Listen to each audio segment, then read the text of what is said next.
그러니까 네타냐후 총리가 망설이지. 이걸 한번 들어가면 들어가면 못 나와. 들어가면 나올 수가 없어. 그래서 이게 그럼 이스라엘은 전략적 딜레마에 빠진다. 그런데 이런 부분에 대한 전략 감각, 그 정무적 판단을 군대는 할 수가 없는 것이 이 군대는 무조건 끝장을 내도록 훈련받아 온 존재야. 이게 마치 대한민국 검찰 비슷해. 우리나라 검찰 공화국이 네. 왜 비극적이냐? 얘들은 얘들은 사냥개로 훈련받아 온 그 집단이야. 수사, 이른바 그래서 칼잡이로. 지금까지 항상 목줄을 채워놨다고. 네. 이걸 검찰에 대한 문민 통제라 그래. 아하. 그런데 윤석열 때부터 그 목줄이 풀어졌다고.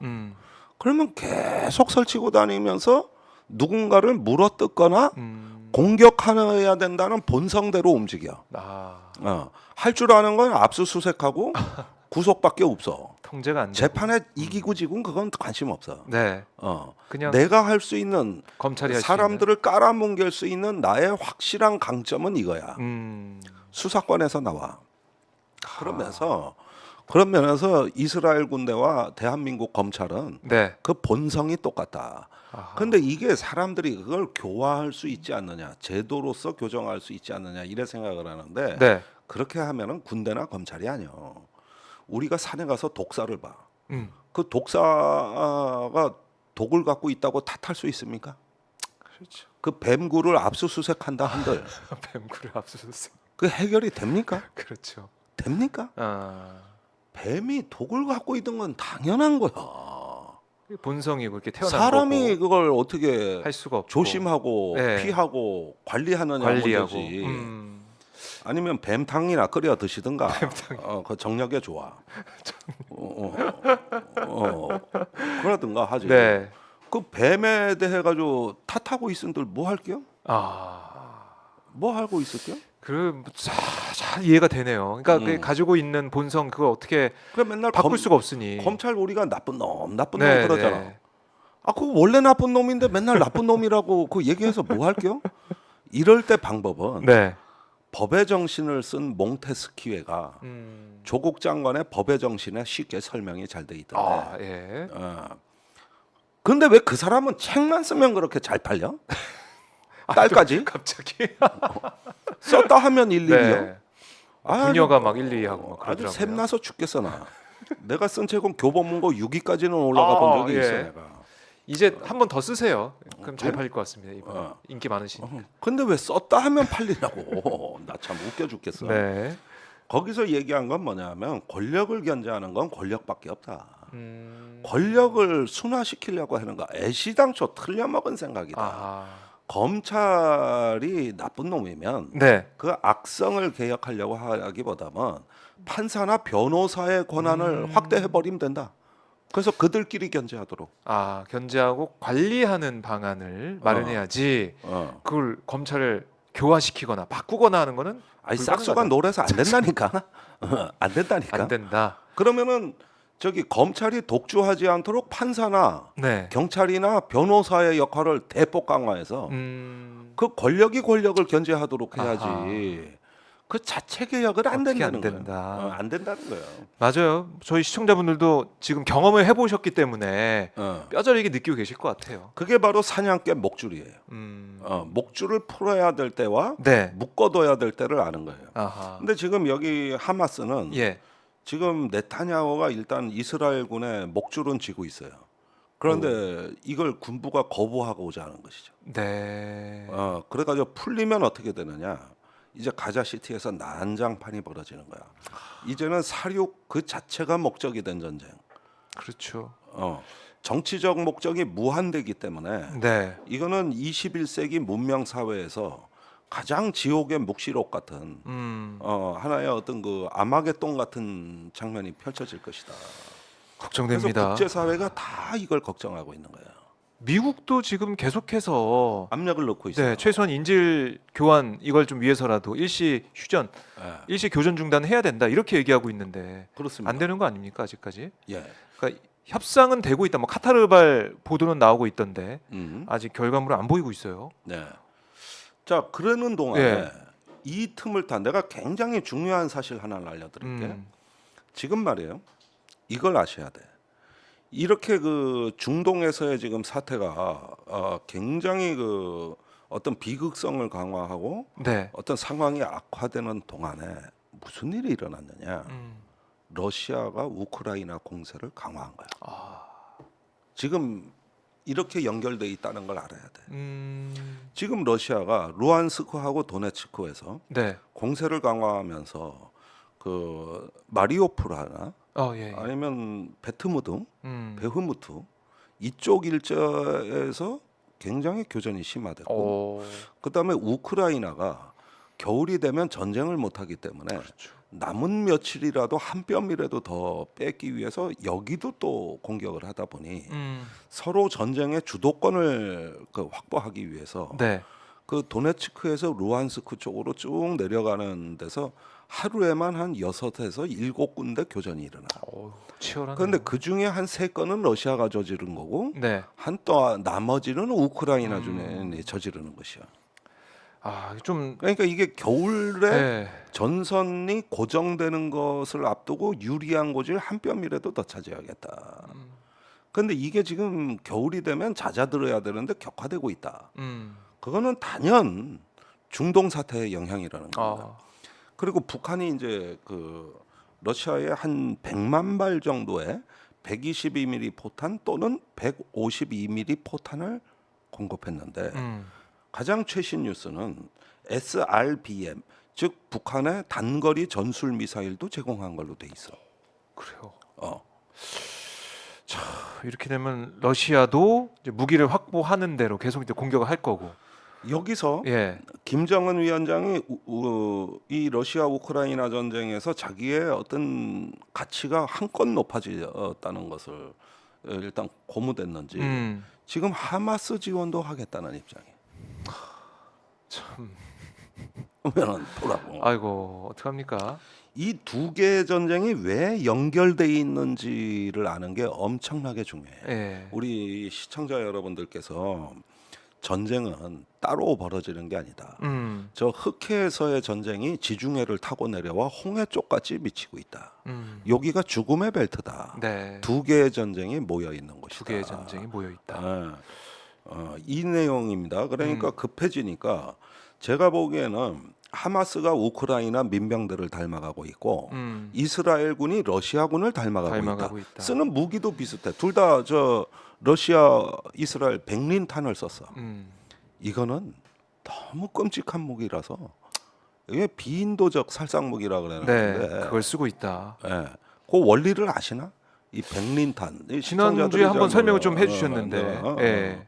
그 인에 불이 붙으면 네. 안 꺼진다. 물을 봐도 뼈까지 타고 들어가 태워버린다. 한번 묻으면 네. 계속 탄다. 계속 탄다. 또 끌 수가 없다. 끈적끈적하거든. 안 떨어져. 그래서 이게 네. 이 지금 양상으로 두 개의 전쟁이 상호 수렴되고 있다는 게 이게 어떤 전략가들이 봐야 되는 가장 중요한 지점이고 네. 이후에 그 저기 확산된다. 확산된다. 확전된다. 확전될 가능성이 있다. 예.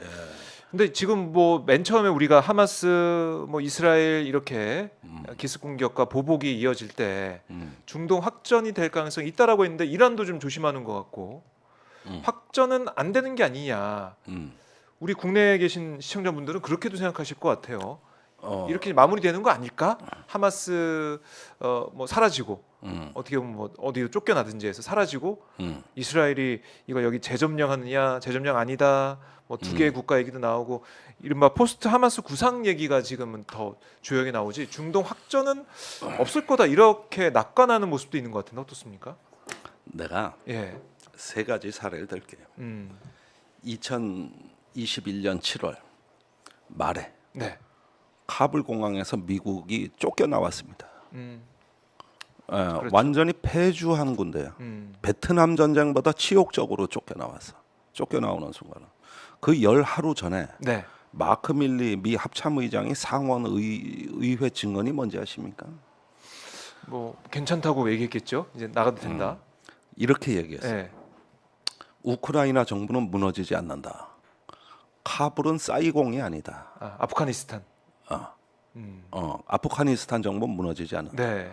카불은 사이공이 아니다. 아, 베트남 전쟁 때 사이공 함락되듯이 그렇죠. 기억하고 카불은 계시죠. 그런 일 없다. 어, 아프가니스탄에 30만 정규군이 있고 기어났다. 미국이 제공한 네. 막대한 무기 체계가 건재하게 가동되고 있다. 음, 딱 열 하루 뒤에 어떻게 됐지? 그냥 쫓겨나 버렸죠. 이쁘게 먹혔어. 이쁘게 먹. 그리고 카불 공항에서 그 사람들 막 우왕좌왕에 아이고 완전히 애기만 이 바다라고 애기만 이 철조망으로 넘기고 철조망 위로 애기를 올리니까 미군 장교가 집어 올리잖아요. 그 그 장교 지금 어디가 있는지 아세요? 어디 있어요? 그 뒤에 군복 벗고 트럼프 캠프에 가서 연설원이 됐어. 그래요? 그래가지고 멕시코 장교가 앞에서 그 장교가 연설하더라고. 그래요? 트럼프 지지자로. 그것도 저 무능한 바이든 때문에 우리가 패주해 나왔다. 그렇게 그러니까 얼마나 트럼프 입장에서는 아주 효과적인 연설원이야. 그렇네요. 지금 선거 유세하고 있어. 그 장교야, 그 장교. 그러니까 이 무능함 바이든 정부의 무능함을 강조하기 위한 뭐 아이콘 이랬거든. 장면이 되겠네요. 자, 이게 예. 첫 번째 사례. 예. 두 번째, 2022년 작년 2월 24일 날 러시아군이 키이우 북부로 쳐들어왔어. 네. 그때 일주일 전에 또 마크 밀리 합참의장이 똑같은 사람이 상원의원에 가서 뭐라고 증언했는지 아십니까? 뭐라고 했습니까? 우크라이나 정부는 예. 72시간 이내 함락된다. 맞아요. 키이우는 사흘을 못 버틴다. 그렇게 처음 봤죠 우리가. 금방 지금, 끝난다. 그 전쟁 자체가 없다. 지금 1년 8개월 지났어. 아이고, 안 무너졌어. 언제 끝날지 모릅니다. 그러면 마크 밀리 이 미국 합참의장 이 군서열 1위의 말을 네. 보면 망하는 정부는 안 망한다 그래고 안 망하는 정부는 망한다 그래고 예. 이거 어떻게 된 겁니까? 그래가지고 마크 밀리가 그 네. 증언한 그걸 믿고 네. 바이든 대통령이 야 젤렌스키 대통령 싸우지 마 독일로 망명해 그냥 가버려요. 망명해 예. 왜 쓸데없이 희생만 늘려 음. 그런데 말을 안 듣거든. 그런데 이제 키이우 시내에 러시아 특수군 알파 팀이 투입돼 가지고 미니 버스를 타고 젤렌스키를 찾으러 다녀. 그렇죠. 그러니까 젤렌스키가 장관들하고 헤어져서 앙가를 4번 옮겨 다니며 피해 다녀. 그런데 계속 망명을 안 하고 피해 다니니까 바이든이 머리 끝까지 화가 난 거야. 그래가지고 빨리 공항으로 보내란 말이야. 그런데 공항에 러시아 미사일이 날라와서 비행기가 못 떠. 그러니까 미군 특수부대 헬기가 네. 그 키이우로 들어와요. 그래가지고 태우고 폴란드로 일단 빼려고 국경 밖으로 무조건 빼 이랬거든. 그때 저기 그 러시아 알파 팀 두 번째 팀이 키이우로 잠입해. 네. 얘들은 체포조가 아니야. 사살조인가요? 사살조야. 저격수들. 예. 그랬는데 이 미니버스 타고 옮겨 다니는 거를 공중에 있는 미국의 글로벌 호크 무인 정찰기가 그 미니버스 수상한 버스를 계속 추적해. 그리고 위성 정보가 있는데 네. 위성 영상을 F-35 전투기가 위성에서 수신해서 이걸 전달해주는 정보기 역할을 합니다. F-35는 슈퍼컴퓨터 성능이기 때문에 네. 전투기로 많이 알려져 있지만 정보기 역할이 더 탁월해. 이걸 사람들이 잘 몰라. 예. 그래가지고 젤렌스키 경호팀에게 전달해주고 그 경호팀에 미국, 영국 특수부대가 들어가 있었어. 예. 그런데 놀라운 일이 벌어져.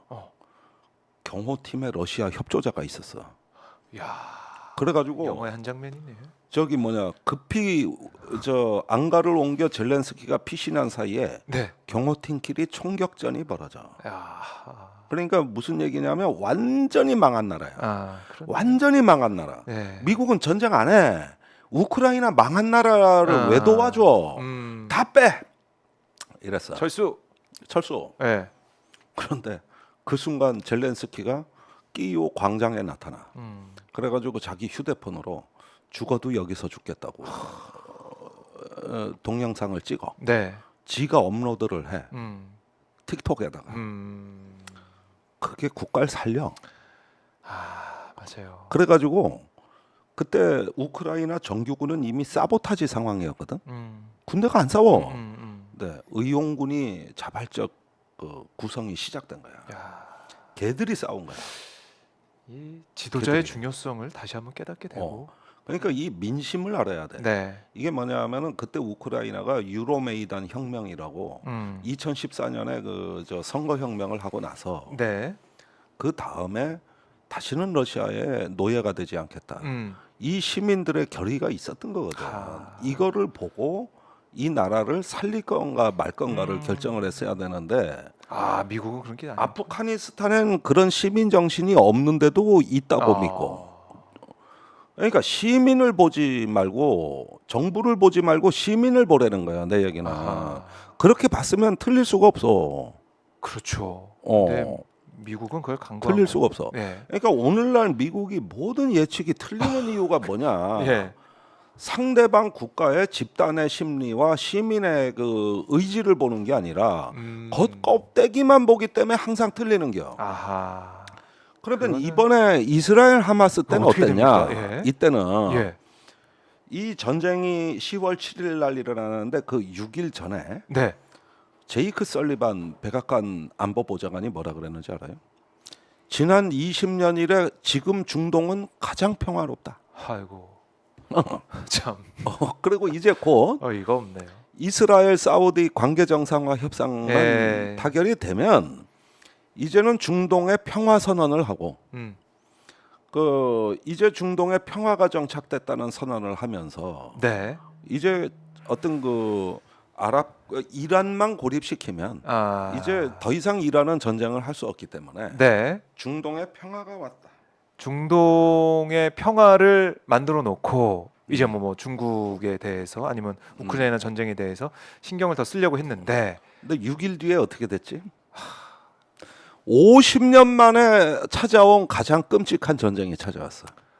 그러니까요. 이게 웬일입니까? 그러니까 제가 말씀드리는 거는 여러분들은 미국의 합참의장이나 안보보좌관 말은 반대로만 믿으시면 돼. 김종대 교수 말만 들으면 되겠네요. 제 얘기만 들어. 진보의 달마대사. 내가 왜 달마대사냐고. 나는 사람의 네. 상실감, 음. 사람의 분노, 네. 사람의 충동 아. 이런 걸 연구해. 이게 전쟁은 무기와 네. 기계 정보가 아니라 음. 인간의 믿음으로 그 짜여지는 판이야. 아, 그렇네요. 인간의 믿음이 제일 중요한 거야. 네. 어. 아, 그래서 그걸 봐야 된다. 이 개인과 집단과 국가 공동체 네. 그 기본의 어떤 그 심리와 정신의 흐름이 네. 이게 제일 중요한 거다. 아하. 이게 이거를 국제 정치학에서 구성주의라 그래. 그래서 내가 구성주의자인데 네. 이 달마대사로 내가 자처하는 까닭은 예. 나는 그런 심성을 꿰뚫어 보고자 한다. 심성을. 네. 저희 시청자 중에 달마대사 아멘 뭐 이런 댓글도 올라오고 그래요? 있는데. 뭐 예수도 따지고 보면 심리학자요. 예. 남의 심리를 잘 꿰뚫어 봐. 그러니까요. 그걸 통해서 전국을 예측하고 분석을 해야 된다.